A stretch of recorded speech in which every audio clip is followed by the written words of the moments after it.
Thank you everyone for joining us today for the first episode in the CBS Global Insight series, Making Work More Human. My name is Stephen Suter and I lead the webinar series in my role as the Insights Program Manager at CBS. My background is in ergonomic design and I have a passion for exploring how design impacts human performance. For those of you who aren't yet familiar with who CBS are, we're an organization revolutionizing workspaces through innovative ergonomic solutions. And for over 3 decades, we've been the bridge between people and technology, creating award-winning ergonomic tools that don't just support technology, they enhance human performance, fostering more productive, healthier work environments. From sleek offices to dynamic healthcare settings, we're shaping the future of work one ergonomic solution at a time. Today, I am delighted to introduce our guest speaker, Kay Sargent, Senior Principal and Director of Workplace at HOK, and author of the recently published book, Designing Neuroinclusive Workspaces. Kay will share more about her background and insights through her book as we explore this important topic together. I'm really looking forward to this conversation. Just as a reminder, please use the chat box to ask any questions and share observations and just general conversation throughout the session. We'll be putting your questions to Kay following her presentation, and we do have quite a bit of time for this, so I encourage you to use the function. Kay, at this stage, it is over to you. Thank you. Thank you very much. Well, I'm really excited to be here. Love seeing everybody come from so many different countries. And I'm just going to kind of start with our origin story. I'm a practicing designer of over 40 years. I've designed every kind of space on the planet. I am the mother of 5 children. But probably about 9 years ago, we were sitting in a room with a client and just about ready to walk out the door when at the last moment he said, "How do you design space for someone that's ADHD?" Now, I had an okay answer to that question, but I didn't have a great answer to that question.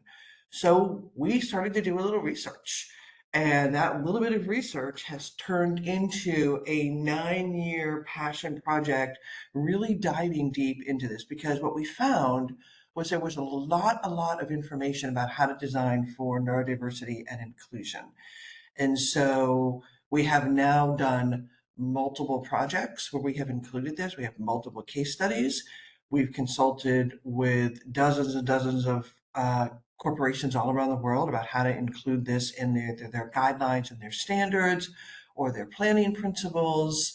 And our work is continuing. We just right now are endeavoring to explore some new ways of client engagement with the University of Cambridge and really starting to look at more research so that we can fill this out. So what you're going to see today is kind of a high-level overview of a lot of that research that we've been doing and how it really collides with a lot of the other research that we've been doing at HOK about workplace and different environments throughout the years.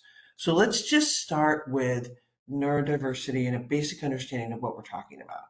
So when we started this, it was considered that 1 in 8 individuals was neurodivergent, and went to 1 in 7, and went to 1 in 6, and now sits at about 1 in 5. And quite frankly, I don't even think that's right. I think that it's far more prevalent than that 1 in 5 number. But this is a natural occurring variation in our neurological conditions and neurocognitive functioning. And it's kind of the way that different people think, process, feel, communicate, interact with the environment and within each other. It can be autistic spectrum disorder, it can be ADHD, dyslexia, dyspraxia, OCD. But what's important to understand is this is a difference, not a deficit. Now that's an important distinction because quite frankly, in my generation, this was not something that was really diagnosed or paid attention to. It was just the kid that was having problem reading or the kid that couldn't sit still in class. It really did not get diagnosed until about 20 years ago. They really started to focus in on assessing kids in school And at that time, they started to identify a higher of kids that functioned or felt or processed things differently. And that's really when the numbers and the awareness started to rise. But 70% of disabilities are invisible. You can't look at someone and tell whether they are or aren't. And again, we say right now it's about that 1 in 5, but fewer than 50% of people that are even know, which is why we believe it is so much higher. And for individuals that are neurodivergent, you're an amazing company. There's artists, entrepreneurs, scientists, creatives, outside of the box thinkers. Even Bill Gates recently came out and said that he's autistic, but was never really diagnosed as a child. And if you think about this, 18% of the world's population has some kind of a physical disability, whether it's eyesight or hearing. Only about 3 or 4% of the global population is in a wheelchair. But if you think about how much we have done to change and adapt our world to accommodate people, and rightfully so, but if 20% of the population, and again, I think that's conservative, is neurodivergent, what are we doing to accommodate them? And right now, the answer is almost nothing. And I want to tell you why I keep saying I think it's much higher than that. We did a survey recently of 250 people in a scientific workplace in the UK. And we had a really high percentage of people that came back and identified as being neurodivergent. So we wanted to understand that more. So we broke it down a little bit. And for the older generation, people 60 or above, 71% identified as being neurotypical. Okay, even that's more than that 1 in 5. And about 30% identified as being ADHD. You can see kind of at that time, A, there were not a lot of people that were diagnosed, and B, if you were, it was probably your ADHD. But if you look at the 20-year-olds, only 17% identified as being neurotypical. About 12% identified as being not sure. And when we really dug into that, what we understood was those were people that felt like they were, but they hadn't officially been diagnosed. All the others on this chart have been officially diagnosed. Now, it's important for me to also point out that this is a scientific population, scientific workplace. And so what does that matter? Because people tend to navigate into professions where their strengths lie. And a lot of people that are autistic tend to be able to find really complex patterns in data sets. So they might go into science or technology, they might become accountants, and or even the legal profession. People that are dyslexic tend to think in 3D and shapes and images. They have a high capacity for creativity. So you probably have a higher percentage of people in the architectural and design community that are dyslexic. And people that are ADHD tend to be in things where they're quick on their feet. They tend to be a little bit more risk takers, a little bit more spontaneous. So they might go into sales or they might go into becoming entrepreneurs. In fact, the majority of tech entrepreneurs are neurodivergent. So people tend to go into professions where they have their strengths. But still, these numbers are striking, even for a scientific community. And there were 2 reports that just came out, one in the US, one in the UK, that showed that over 50% of individuals in their 20s identify as being neurodivergent. This is the wave that is coming at us that we need to prepare for. And many people are asking, okay, why this massive increase in numbers? What is happening? Well, there might be some slight environmental or biological reasons for it, but most people really truly believe, as do I, that this is not an increase in the numbers. It's just an unveiling of what has always been there. We just didn't necessarily know or know how to identify it.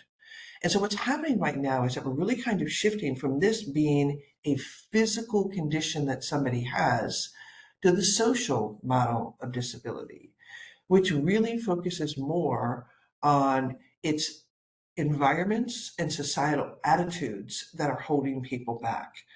We all are born differently. And if the spaces and the organizations that we're going into support us, then we're not at a disadvantage. The disadvantage comes when there are barriers in the built environment and there are societal attitudes that restrict us. And I love this quote from an autistic student that said, "We are freshwater fish in salt water. If you put us in fresh water, we're going to function just fine. But if you leave us in salt water, we're going to struggle to survive." And none of us went into the professions that we're in to have people struggle. In fact, as a designer, I believe really passionately that all the spaces that I'm designing can have a positive impact on people. But then I also have to acknowledge that if I don't really understand how that built environment is impacting people, it could have a negative impact. And for me, that's a non-starter. And one of the interesting people we've met along the way is Scott Gibson, the Chief Operating Officer at Melwood.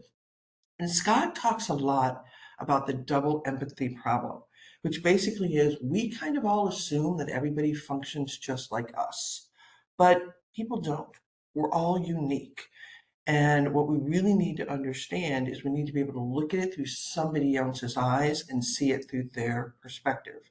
And the biggest barrier right now is lack of education and lack of awareness. If we all just kind of leaned in a little bit more and we understood that the environments that we are creating, we need to make people not only feel safe about raising issues and have a better understanding about their experience, we need to enable them to find kind of their sweet spot so that they can all thrive as we go forward.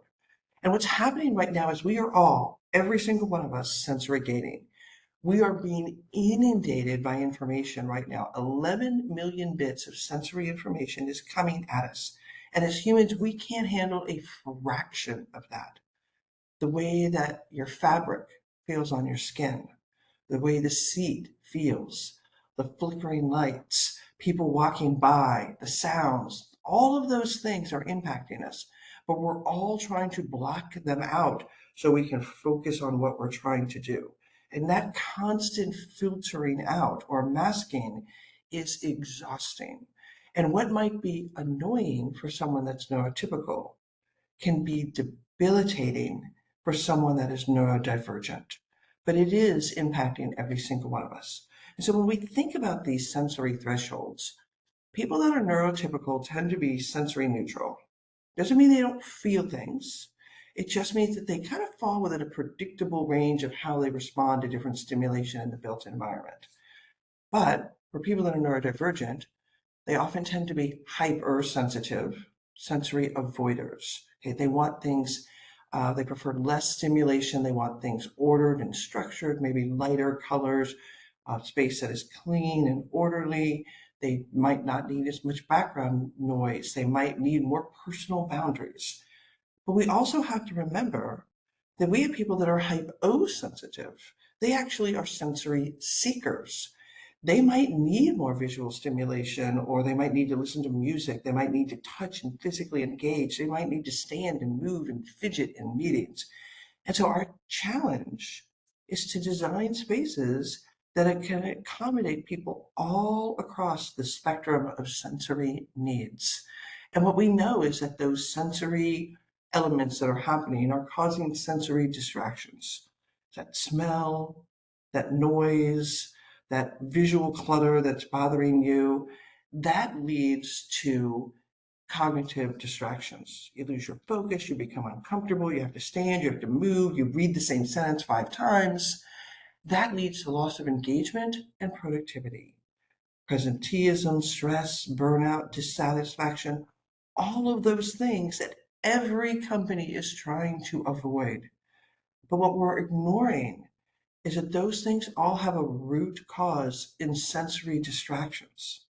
And so if you are still designing spaces the same way that you were 5 or 10 years ago, we are ignoring what is the big trigger, all of those sensory elements. And we need to think about how can we design smarter to help people be more successful. Autistic people tend to be the canary in the coal mine. Their needs aren't necessarily different. They just might be more intense and more specific. But when someone that is neurodivergent is saying something is bothering them, there's a really high chance that it's also negatively impacting other people in that space. They just might be better at sucking it up or dealing with it or feeling like they don't have a choice.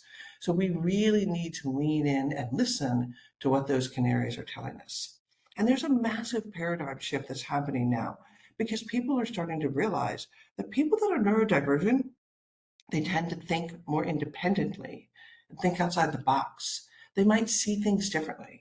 They might tend to challenge the norm a little bit more. They tend to have a high sense of kind of justice and want things to be right.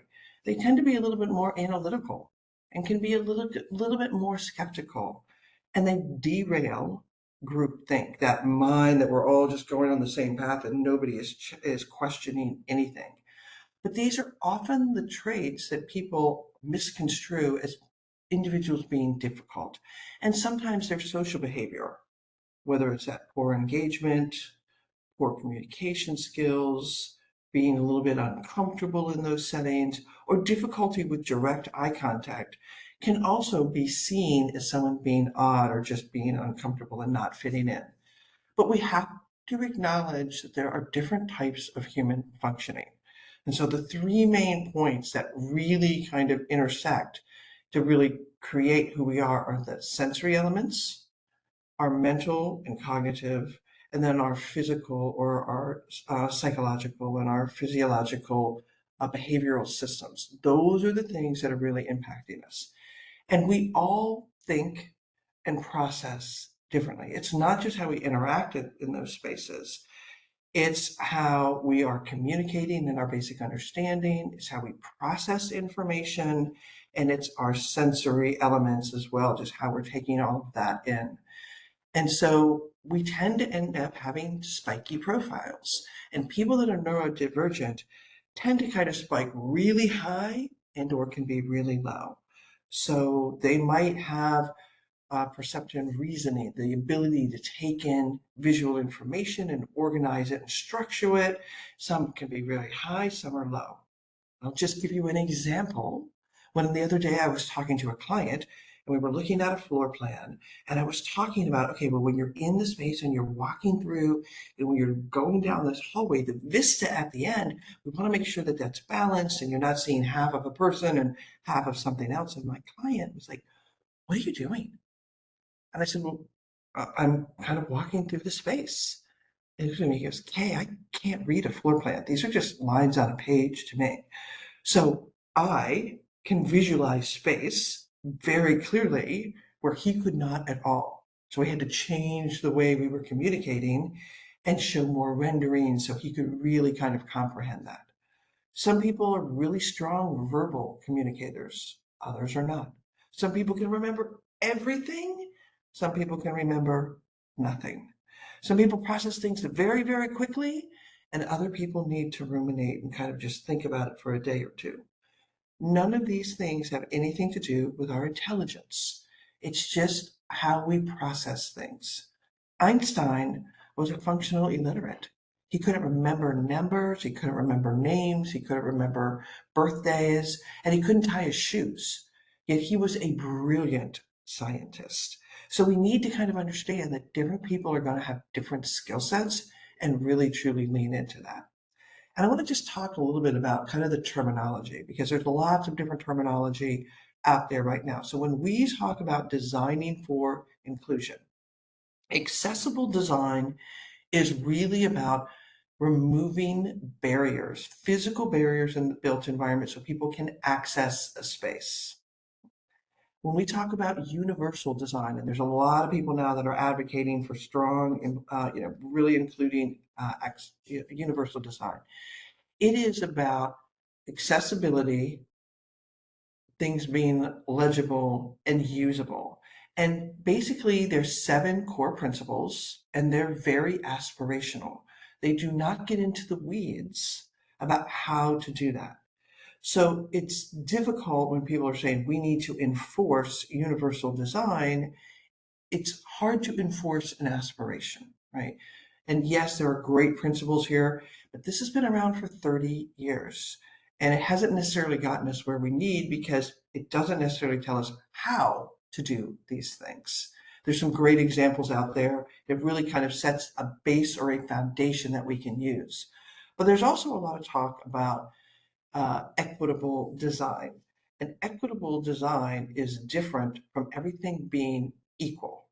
Equal means that kind of you're giving everybody the exact same thing and hoping that accommodates everybody. But what we really need to strive for is providing the appropriate resource and the opportunities based on your specific needs of those individuals. And that's when we really start to get to equitable design. But what's happening right now is we're kind of taking this kind of sequentially. We think about physical accessibility, we think about, okay, gender, but we're not really truly embracing it all. And when we do this, we're actually leaving people behind because we're not thinking about it holistically. And so inclusive design really strives to encompass the widest variety of human needs. And basically, through our research, we've really identified the 10 things that make us unique. As individuals, we are not defined by one thing. We are defined by a variety of things. Our race, our gender, our sexual orientation, ethnicity, socioeconomic status, our age, gender, generational traits, our religious and spiritual preferences and beliefs, our physical ability, our mental and cognitive ability, and even our level of education can define just who we are and make us whole individuals. And so we really need to strive to have a deeper understanding of all of these things and how they are impacting individuals and how they're either making some people feel safe or other people feeling uncomfortable in spaces to really truly be inclusive. We need to expand the design options and get beyond kind of this one size fits all approach that we're trying to take right now, because there is a spectrum of needs and identities and abilities that we really need to be driving towards. I want to pause for a minute. Right now, there are so many companies that have millions of square feet of space that are trying to create a consistent environment and a consistent experience and have the ability to roll things out and have branded environments. And those are great aspirations. But in some cases, we're taking it too far. And what we're doing is we're over standardizing workspaces to the point that, quite frankly, we're trying to design for this average person doing the average thing. But I don't know who that is anymore. And sometimes we're creating solutions where one size misfits all. And we really need to think about the life of these spaces and the experience that people are going to have after they've been rolled out. And are we creating diverse enough environments where everyone can truly thrive? And so from our research, we have a lot of insights that we can share, but I want to give you just some quick high level oversights. First of all, I would never walk down that staircase, right? Because it's just, this is a designer having a bad day that wanted to take it out on the rest of us. And anybody who says, how does the environment impact us? Here's a great example of how a bad design can absolutely impact individuals. But it's smells, it's visual distractions, those the clutter or the flickering lights and glare. It can be noise, so sharp, quick sounds that have come out of nowhere, those sporadic things, or listening to a one-sided conversation.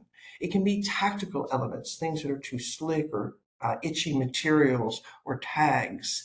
It can be thermal comfort, too hot, too cold, and in more cases, actually, it's about airflow and just either spaces feeling stuffy or they're too dry, and really having an impact on individuals. And then also just our surroundings in general, just how dense we are, how close we are, how exposed we feel to things in those environments. All of these things can be triggering. But what we know from our research is that sound, temperature, and lighting tend to be the biggest challenges in the built environment. And over 6 research initiatives, and I'm just showing you the results from 3, the same things that are negatively impacting neurodivergent individuals are impacting neurotypical individuals, just maybe to a slightly lesser degree. But I don't think we really truly understand this because, again, we've been blocking this out so long that we really don't understand our sensory intelligence very much in those triggers. And just as an example for sound, There are a lot of people right now that are saying offices are too loud. I can't go to the office. I can't function. I can't focus. In many cases, offices are too quiet.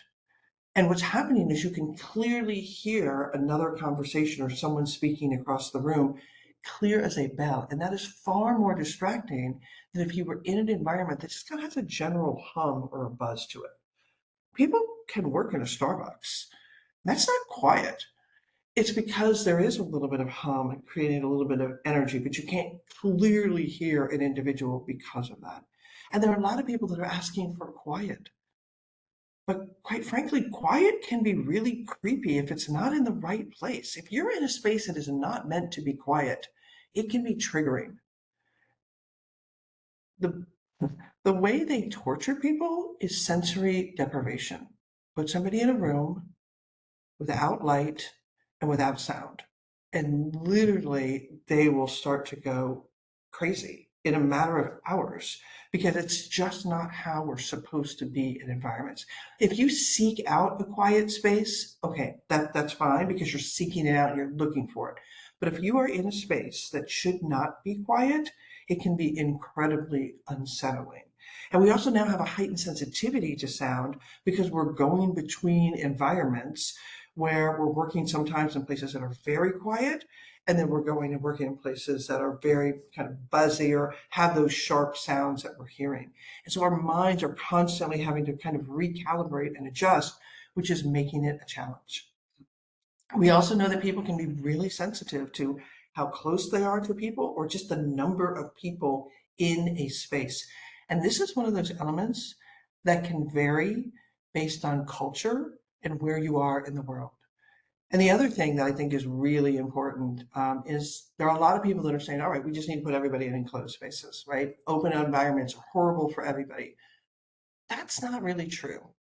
There are actually more people that are bothered by being in enclosed, confined space than being in open environments. We need to be able to create a balance because some people like one more than the other, and some people might actually want to be in a enclosed space for a period of time, but may not feel they want to be in there all day. It's funny, I have a area in our office that's kind of this nook that I go into, and every time I come out, they joke, it's like, oh my God, okay, I'm out of that space. Whether it's because I'm off my call or whatever it is, there's just this relief of being, okay, I'm out of that box, right? And I think there's a lot of people that don't like being in those confined spaces. But we need to design open environments better so that people actually can function at a higher level. And we also found that color, pattern, and texture, while important, did not score as high as some of the challenges. And we have a theory about this. We actually believe that these things are really important. They just aren't as prevalently offensive because we don't encounter them as much. We spend a lot of time in rectangular white boxes with strip lighting, and nowhere in nature is that. We don't really come into pattern, color, and texture as much in a lot of these spaces that we're in. And so because of that, we don't perceive it to be a challenge. But when you implement these things wrong, it can have an almost an instant impact on the people in those environments. So we really need to think about how we're designing. Because what we know is that when we design for the extreme, we benefit the mean. It's kind of like the curb cut analogy, where curb cuts don't just help people in wheelchairs. They help people with rolling bags and strollers and you know, bicycles. When we design for these, conditions and all the elements in the built environment, those sensory elements that are impacting us, every single one of us can benefit from being in a space where we have a little bit more control over those sensory elements. And we have a list of 161 things that we would recommend people consider, from furniture to access to lighting and color. But when we kind of do our surveys, these 13 things repeatedly come to the top of the list as things that are important. I just want to touch on a few because a lot in the middle are kind of the usual suspects, right? Access to daylight, quiet areas, etc. But having the option of where to sit so that you can determine, do I feel safe sitting in a space where my back is exposed or sitting in an environment where people are coming up behind me? Do I want to sit in a crowded, buzzy space, or can I not handle that visual distractions of people constantly walking by and sound? But for some other people, you look at number three, they actually need a dedicated space. Some people who are OCD or have too much variety and choice in their life like things to be simplified. They like things to be routine, predictable. In fact, that's important for them because when things are unpredictable, it takes a lot of energy for them to kind of recalibrate and reset. And that's energy that they'd rather focus in other places. So we can create environments where people have options and choices. And one of those is to sit in the same spot every day. The other thing I want to look at is number 11, visual clutter. We tend to kind of discount this and not think about this, but this is a big trigger for a lot of women. Women tend to like spaces that are more visually interesting, but they tend to be unsettled when things are cluttered and out of control and just too much chaos, right? And so having areas that have a bit of clarity and legibility to them is really, really important.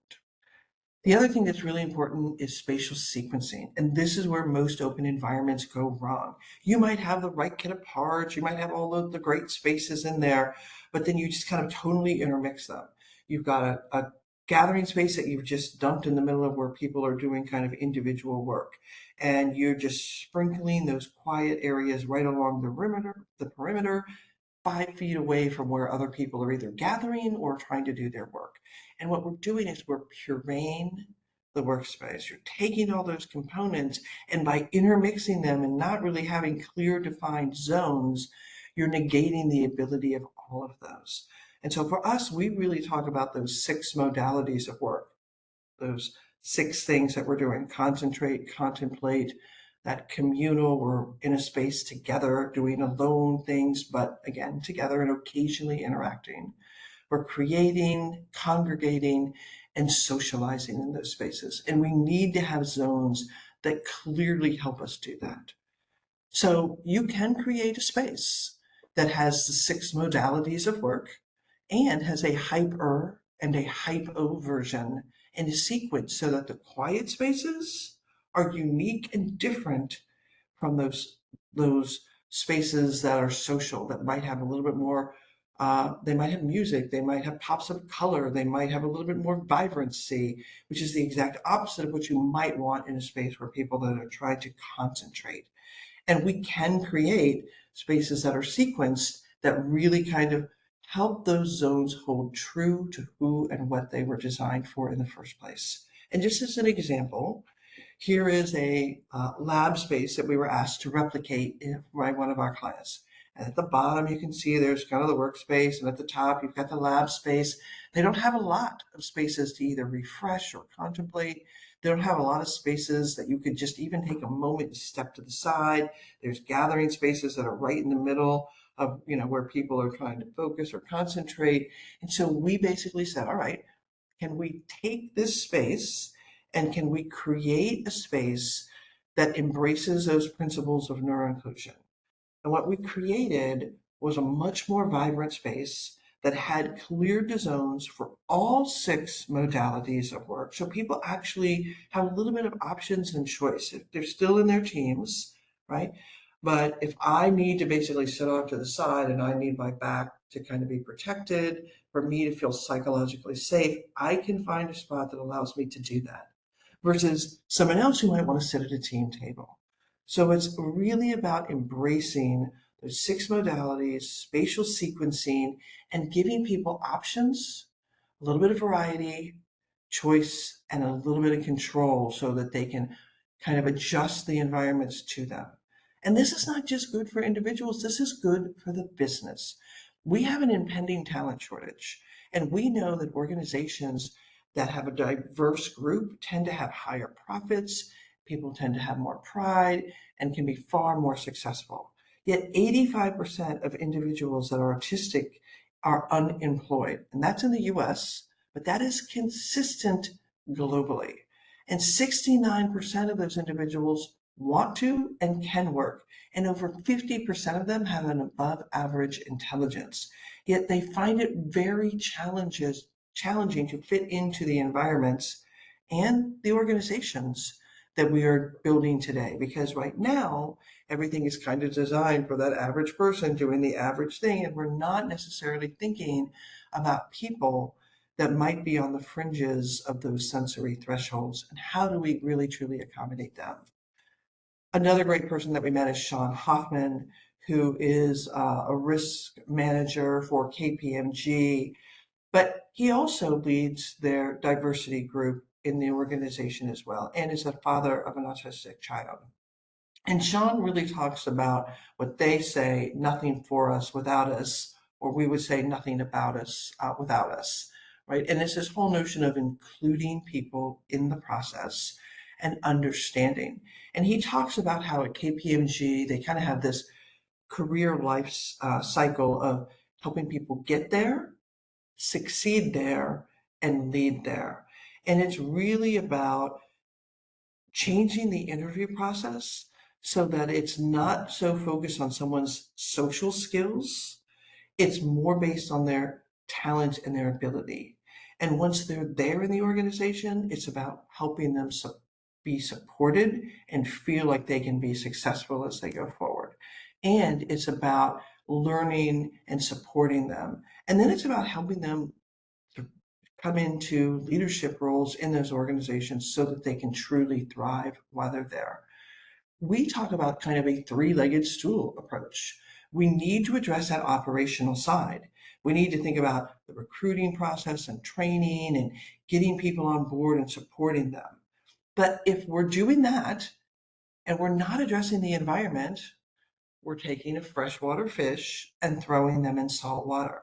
So we really need to create environments that are more welcoming and inclusive also.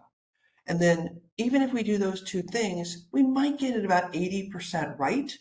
We still need to allow people to have that personal adjustment. Some people might need to have noise canceling headphones. Other people might be bothered by that and they just want the loop earplugs that filter some things out. Other people might want to be in a space that has music and a little bit of buzz. And other people might need quiet. And they might want to find that and sit in that for certain periods of time. We need to think about ergonomics and how we can physically adjust and allow for people that need to move or stand in some of these meetings and physically engage as well.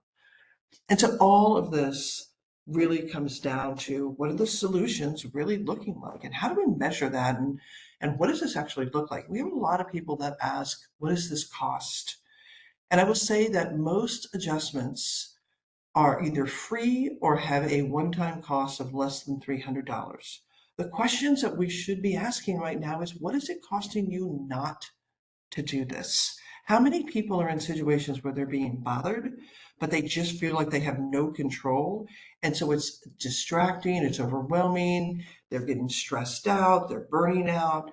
We need to think about the cost of not doing this right. So for us, we wanted to put this into practice. And we've done this with multiple clients, but we wanted to test for ourselves. So in our Seattle office, small sample group of about 50 people, we were moving them from one location to another. And 3 months before we moved them, we did an assessment. Then they went and worked from home after the 3 months for a month. And then they moved into a space that was designed with all these principles to be embedded in it. And 3 months later, we did a post-occupancy assessment. And the entire 7 months, they were wearing biometrics, so we could kind of track how they were doing. And so this is the pre-assessment. So the farther to the right something is, the more important it is. The higher up, the better it's performing. So you can see all the things we asked, like sense of belonging, ability to connect, ergonomics, brand recognition, posture, access to leaders, acoustics, thermal comfort, a whole variety of things. There were a lot of things that were really important, but quite frankly, were underperforming. In the new space where it was designed to be inclusive, the level of importance didn't change, but the level of satisfaction went way up for the people in that space. And that's what we're all thriving and really like striving to get to.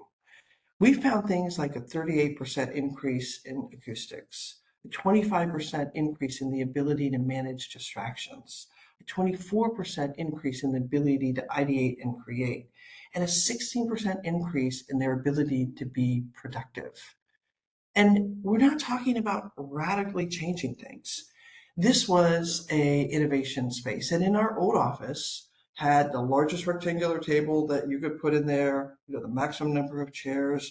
But if we're creating and ideating, we really wanted to shift it, get rid of the table because that's setting up a sense of hierarchy. We wanted to empower people to have the maximum opportunity for information sharing.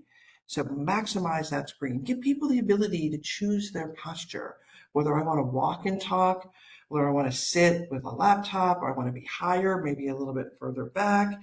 And it's about embracing a variety of things. Biophilia isn't just a plant in the corner. It's the materiality, it's the coloration, and having people have that generosity of space so they can engage and determine their level of interaction. And again, creating spaces that are well balanced for people in it. We also did a series for many of our clients where we talk about what is that day in the life, right? So it's not just about designing these spaces, it's about understanding it from different people's perspective and helping them understand that. So for a client that we designed a space for in the UK, we created a series of day in the life scenarios. So this is Darian, who is a hypersensitive, he's a middle-aged manager, and his experience and the way he navigates the space is very different than Jamie, who is an emerging professional who is hyposensitive. And so she loves to be in those busy spaces. She wants to be right in the middle of things. She might be taking public transit. She might have more social time, where Darian had a very different experience that he navigated through. We can create spaces that allow both of them to thrive. And we believe that there is a huge, compelling business case, and it's just the right thing to do to make sure that we are creating spaces that help people be more mindful, address their health, safety, well-being, and are more inclusive for all of us.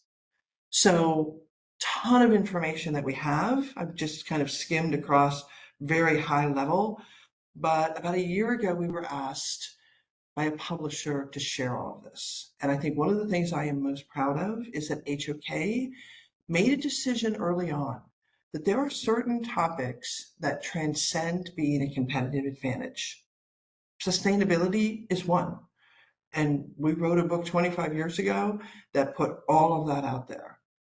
Designing for neuroinclusion is another topic. This is not about creating a competitive advantage. There is a moral imperative that we all have to create spaces so that everyone can thrive. And so in the book, we've put out all of that research that we've done. The only thing you probably won't find is the research we've done since it's been published, but you can find that on HOK.com and or HOK Forward, which you can also find at that location.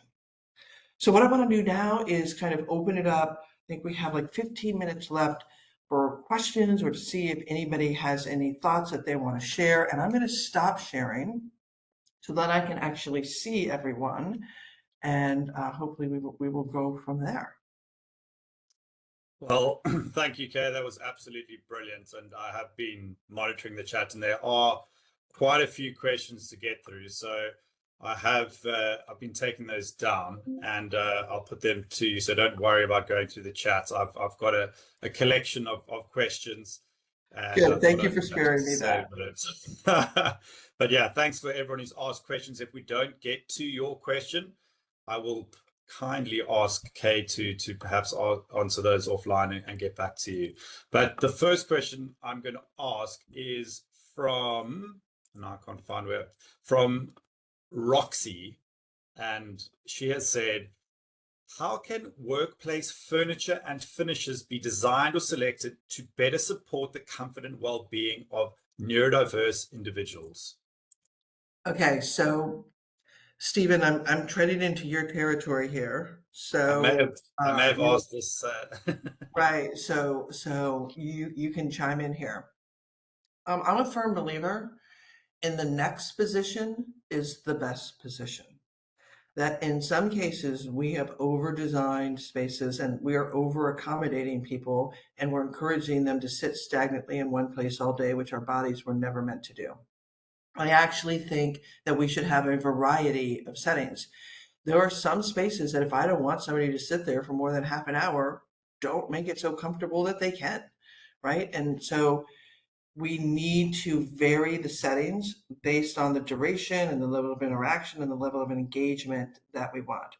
Height adjustable furniture, I think, is really important. I think a lot of clients use that for everyone. What we're finding in our research is that at any given time, only about 10% of the people are standing, but that varies throughout the day. Doesn't mean that only 10%.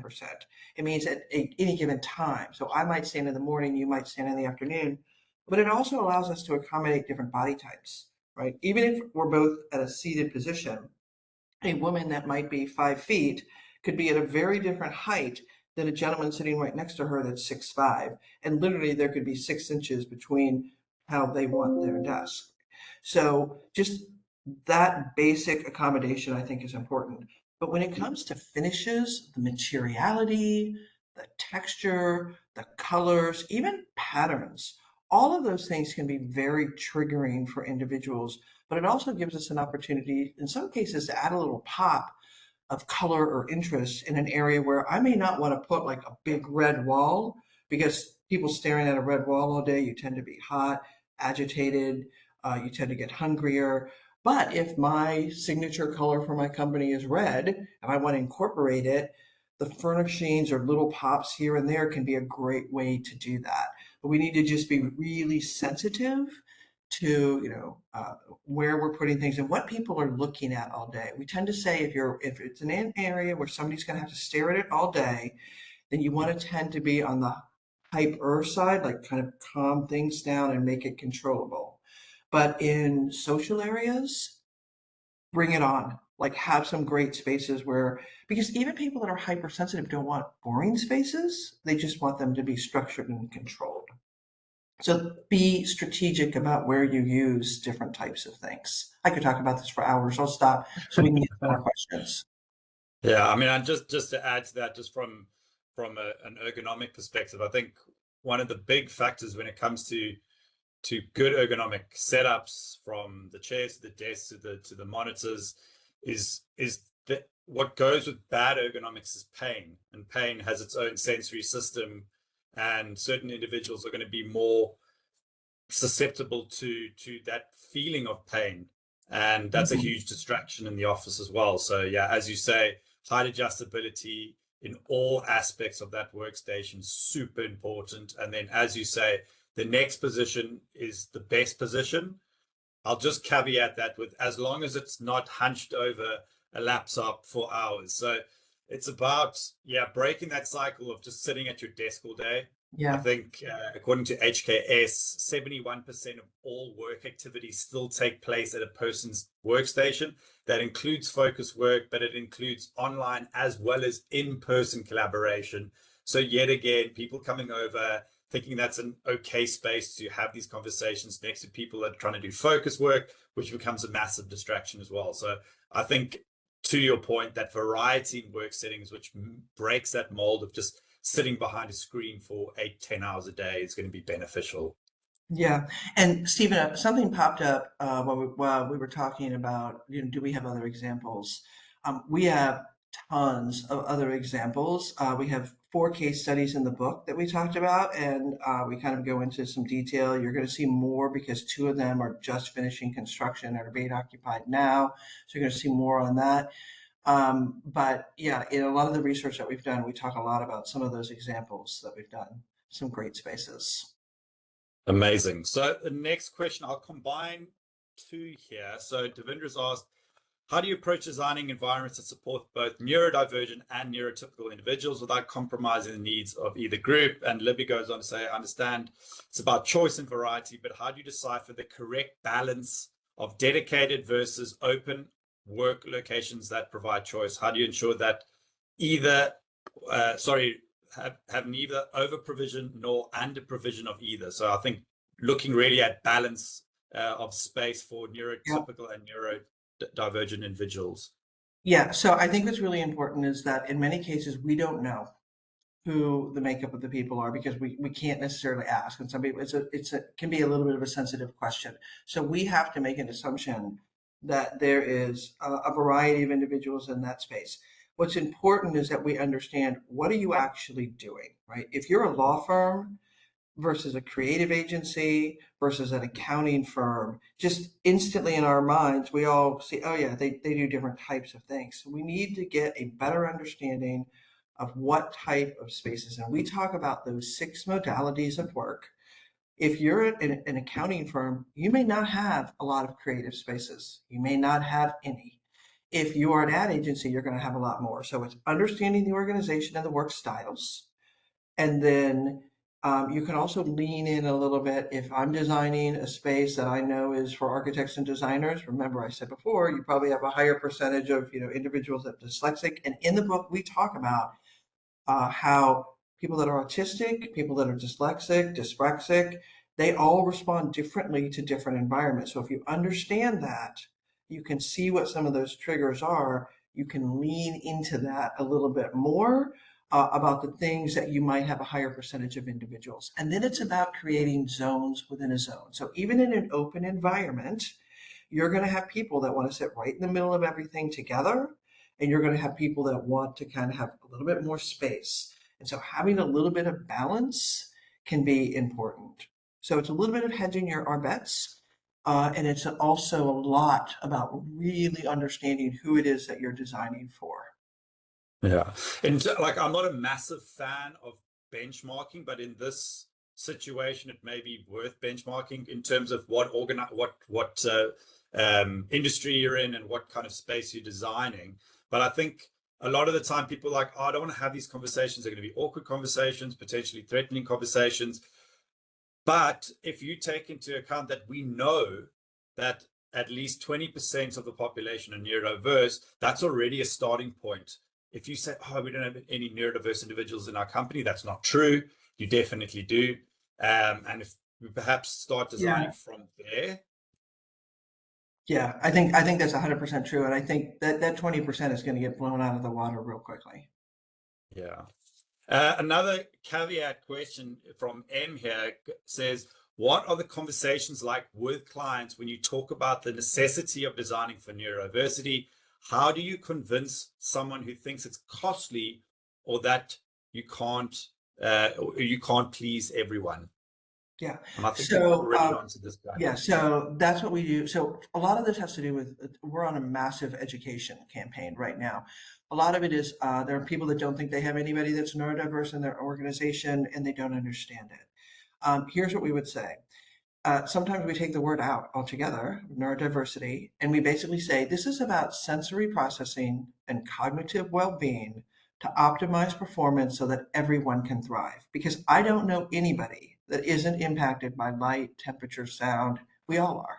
It's just to a slightly different degree, but that is still having an impact on our ability to function. And we have lots of case studies, the one that I showed you at the end with those results that show it. In the book, we talk about Arup, the space in Birmingham in the UK that has won multiple awards, and they will show that they have a 10 to 15% higher attendance at that office than in any other office in the world. And people are coming in that have never come into the office before because they can be successful and thrive in those spaces. Our KPMG client would tell you that it did not take more time and it did not cost more money.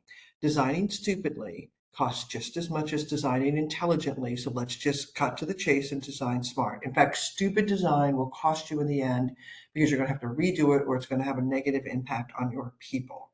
And this whole thing, 80% of a company's money goes to their people. If we are doing anything that negatively is impacting their ability to perform, we can cost that company money. And so it's about understanding that this is about optimizing human performance for all of us. Absolutely. So I'm just cognizant of time, and as we wrap up, I always get the privilege of asking our final question. So, Kay, what advice would you give to emerging designers who want to make a meaningful impact in inclusive and human-centric design? Uh, be curious, get educated, and truly understand that every decision you are making is having an impact on the people in that space. We as a profession have got to lean into the science of design. It is no longer about what I think looks good or is trending, because right now, my biggest competitor is not another design firm that is doing this well. There's plenty of work out there for all of us. There are two things that are threatening me right now.